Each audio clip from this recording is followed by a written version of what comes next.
নমস্কার বন্ধুরা, সম্পার রান্নাঘরে আরও একটি নতুন রেসিপি নিয়ে হাজির হয়ে গেছি। আশা করি তোমরা সকলেই খুব ভালো আছো। আজকে তোমাদের সাথে শেয়ার করতে চলেছি একটি স্ন্যাক্সের রেসিপি। ঘরে থাকা সামান্য কিছু উপকরণ দিয়ে এই টেস্টি স্ন্যাক্সটি তৈরি করে নিতে পারবে। আর এটা এতটাই টেস্টি হয় যে চপ সিঙ্গারার স্বাদকেও হার মানাবে। চলো তাহলে দেখে নেওয়া যাক আমি কিভাবে বানালাম এই স্ন্যাক্সটি। প্রথমে একটা বলে আমি দুটো মাঝারি সাইজের আলু আমি সেদ্ধ করে ম্যাশ করে নিয়েছি। এবার তার মধ্যে দিয়ে দিলাম একটা বড় সাইজের কুচিয়ে রাখা পেঁয়াজ, অর্ধেকটা ক্যাপসিকাম কুচি, 4-5টা কাঁচা লঙ্কা কুচি আর কিছুটা ধনেপাতাও আমি কুচি নিয়েছি, সেটা দিয়ে দিলাম। আর দিয়ে দিলাম স্বাদ মতো নুন, 1 চামচ চাট মশলা, 1/2 চামচের কম একটু হলুদ গুঁড়ো, 1/2 চামচের কম গরম মশলা আর 1 চামচ ভাজা মশলা।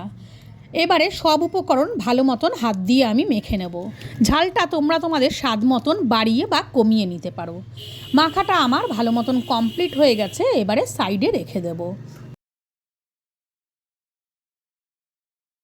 পাশে আরেকটা বলে আমি নিলাম ছোট 1 বাটি আটা, 1 চুটকি হলুদ, 1 চামচ সাদা তিল আর 1 চামচ চিলি ফ্লেক্স আর স্বাদ মতো নুন। এবারে অল্প অল্প করে জল দিয়ে এটা একটা ঘন ব্যাটার তৈরি করে নেব। তিলটা যদি তোমাদের কাছে থাকে তাহলে দেবে, না হলে দেওয়ার দরকার নেই। এটা ভাজার পর স্ন্যাক্সটাও ওপরটা দেখতে ভালো লাগবে, তার জন্যেই কিন্তু দেওয়া। আর দিয়ে দিলাম অল্প একটু ধনেপাতা। এবারে ভালো মতন এটাকে মিশিয়ে নেব যেন এর মধ্যে কোনো রকম গুলটি না থাকে।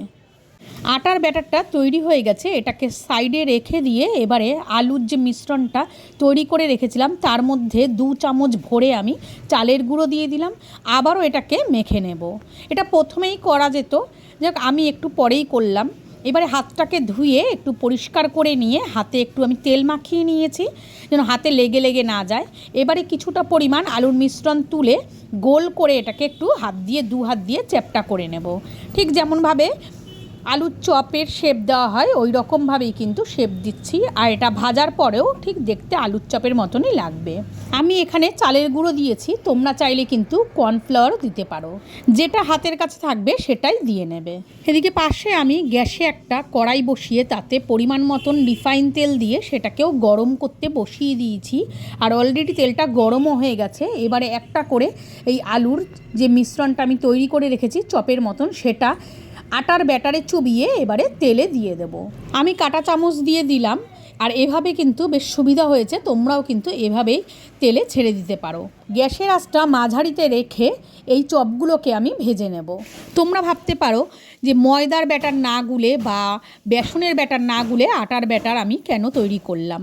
আটার ব্যাটারে কিন্তু ভাববে না একবারও যে এটা মুচমুচে হবে না, বাইরেটা কিন্তু সুন্দর মুচমুচে হবে আর ভেতরটাও তেমনি নরম হবে।